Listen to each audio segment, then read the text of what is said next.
اور دوسرا چین نے تعینات کیا ہے دولت بیگ سیکٹر میں۔ چین نے ان پہاڑیوں سے بھارتی فوج کو پیچھے ہٹانے کے لیے ایک آپریشن کی مکمل تیاری کر لی ہے، یہ کہنا ہے مغربی دفاعی تجزیہ نگاروں کا اور چینی سرکاری میڈیا کا۔ اس آپریشن کے 2 مراحل بتائے جا رہے ہیں، ایک تو زمینی ایکشن ہوگا اور اس کو ساتھ میں فضائی کوریج بھی دی جائے گی، اور فضائی کوریج اس لیے دی جائے گی کیونکہ یہاں پر کچھ کنسٹرکشنز ہیں بھارتی فوج نے جو کی ہوئی ہیں، ان پر چین بمباری کرنا چاہتا ہے۔ وہ غیر قانونی کنسٹرکشنز ہیں اور وہ چین کو کسی طرح بھی قابل قبول نہیں ہیں۔ سیٹلائٹ میں دیکھا گیا کہ ہوٹن ایئر بیس سے 2 چینی اسٹیلتھ فائٹر اڑے ہیں اور بتایا جا رہا ہے کہ یہ اسی آپریشن کے لیے ٹیسٹنگ فلائٹس تھیں۔ اس کے علاوہ دیکھا گیا کہ چین نے ایئر ڈیفنس ٹروپس، بامبرز، پیرا ٹروپرز، اسپیشل فورسز گروپس اور انفینٹری کو موبلائز کر دیا ہے۔ اس کے علاوہ لائیو ڈرلز بھی سٹارٹ ہو گئی ہیں اور H-J-10 anti missile tank system کو بھی تعینات کر دیا گیا ہے۔ اس کے علاوہ تبت ملٹری کمانڈ سٹرائک ایکسرسائزز بھی کر رہا ہے، کیپچر اینڈ کنٹرول ایکسرسائزز بھی کی جا رہی ہیں۔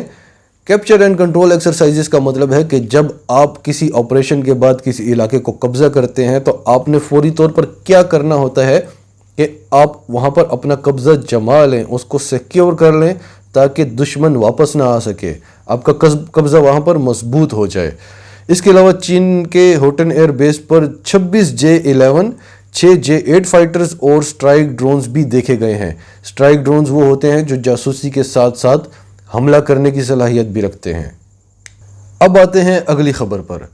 چین کے صدر شی جنگ نے اپنی فوج کو جنگ کے لیے تیار رہنے کا حکم دے دیا ہے اور کئی ہزار فوجی دستے جو ہیں وہ لداخ کی طرف روانہ کر دیے ہیں، اور انہوں نے اعلان کیا ہے کہ اب وقت آ گیا ہے کہ ایک جنگ کی جائے اور دشمن کو کمپلیٹلی وائپ آؤٹ کر دیا جائے، دشمن کا خاتمہ کر دیا جائے اور پوری دنیا کو بتا دیا جائے کہ 30 سال سے جو چین خاموش بیٹھا ہے، دشمن اس کو چین کی کمزوری نہ سمجھیں۔ اب وقت آ گیا ہے کہ چین ایک جنگ لڑے اور دنیا کو بتائے کہ چین کی کیپیبلٹی کیا ہے، اس کے پاس طاقت کتنی ہے۔ اس کے بعد چین نے اپنے HQ-9 جو ان کے میزائل سسٹم ہیں اور American US Patriot anti craft missile system S-300، S-400، یہ 300 کلومیٹر کی رینج میں تعینات کر دیے ہیں۔ چینی صدر کا کہنا تھا کہ ہم بھارت کو بتا دینا چاہتے ہیں کہ ہم جو 30 سال سے خاموش بیٹھے ہوئے ہیں اس کی وجہ ہماری کمزوری نہیں ہے، ہم امن کی خواہش رکھتے تھے، لیکن 1949 سے جب سے چین آزاد ہوا ہے اس کے بعد چین کی جتنی بھی جنگیں ہوئی ہیں وہ اسی وجہ سے ہوئی ہیں کہ دشمن نے سمجھا تھا کہ چین تو کچھ بھی نہیں کرے گا، چین کو مس کیلکولیٹ کیا گیا تھا۔ اور 1962 میں بھی بھارت نے یہی کام کیا جس کی بھارت کو ایک بہت بڑی ہیوی پرائز پے کرنا پڑی تھی، اور اب وہ وقت آ گیا ہے کہ 1962 کو ریوائیو کیا جائے، اور اس بار 1962 سے بھی بہت بڑی پرائز پے کرنی پڑے گی بھارت کو۔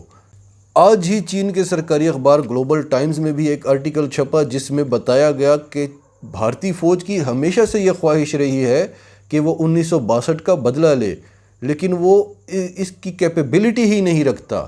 1962 کے بعد اس نے کیا کہ اس کی فوج اس قابل ہو کہ وہ چین سے بدلہ لے سکے۔ دوسری طرف چین کو آپ دیکھیں تو 1962 کے چین میں اور آج کے چین میں آسمان اور زمین کا فرق ہے۔ تو یہی بات چین کے صدر نے بھی کی کہ اگر بھارتی فوج نے اس معاملے کو ایسکیلیٹ کرنے کی کوشش کی تو ان کا مکمل طور پر صفایا کر دیا جائے گا۔ یہی بات انہوں نے روس میں بھی کی تھی کہ آپ اپنی 50,000 فوج جو اپنے لداخ میں تعینات کی ہے اس سے ہاتھ دھو بیٹھیں گے اور اس کے رسپانسبل آپ خود ہوں گے۔ چینی صدر کا کہنا تھا کہ چینی فوج اور بھارتی فوج کا کوئی مقابلہ ہی نہیں ہے، ہمارا جو عام چینی باشندہ ہے وہ بھارتی فوج سے لڑنے سے نہیں ڈرتا، تو ہماری فوج کیا ڈرے گی۔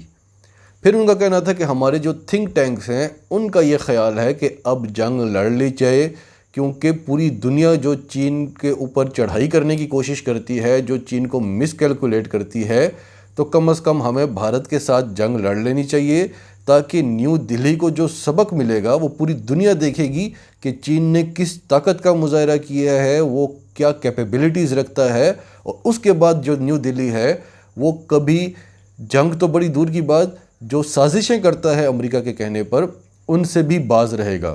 یہ جو کچھ بھی ہو رہا ہے یہ پہلے سے پلانڈ ہے۔ چین اتنی بڑی بڑی باتیں اچانک سے نہیں کر رہا، یہ بڑی پرانی پلاننگ ہے۔ پاکستان کی بیک ہے چین کو، اور یہ چیز 1962 میں بھی چین نے پاکستان کو بولا تھا۔ اس وقت ہمارے صدر جنرل ایوب خان تھے، ان سے یہ غلطی ہوئی تھی۔ چین نے بولا تھا کہ آپ اپنی فوجیں کشمیر میں اتار لیں، یہی موقع ہے، لیکن تب پاکستان سمجھتا تھا کہ یونائٹڈ نیشنز جو ہے وہ ان معاملات کو حل کر لے گی۔ لیکن اب جو کچھ ہو رہا ہے یہ تو چین اور پاکستان کی باقاعدہ پلاننگ کے ساتھ ہو رہا ہے۔ پاکستانی افواج کی بھی آپ تیاری دیکھ لیں، اتنے ہائی الرٹ ہیں وہ اس وقت جیسے کوئی جنگ کا ماحول ہو۔ تو اب جو ہونے جا رہا ہے، چین نے آنا ہے لداخ کی طرف سے اور پاکستان نے سیاچن اور کشمیر کی طرف سے، اور بھارت کا جو حال ہونے والا ہے وہ آپ انشاءاللہ ان قریب دیکھیں گے۔ ناظرین، آپ کا اس سب کے بارے میں کیا کہنا ہے؟ کمنٹس میں اپنی رائے کا اظہار کریں، اور اگر آپ ہمارے چینل پر نئے ہیں تو ابھی سچ ٹی وی کو سبسکرائب کریں، سچ ٹی وی فیملی کا حصہ بنیں، ہماری ویڈیوز کو لائک کریں، شیئر کریں تاکہ زیادہ سے زیادہ پاکستانیوں تک یہ ویڈیوز پہنچتی رہیں۔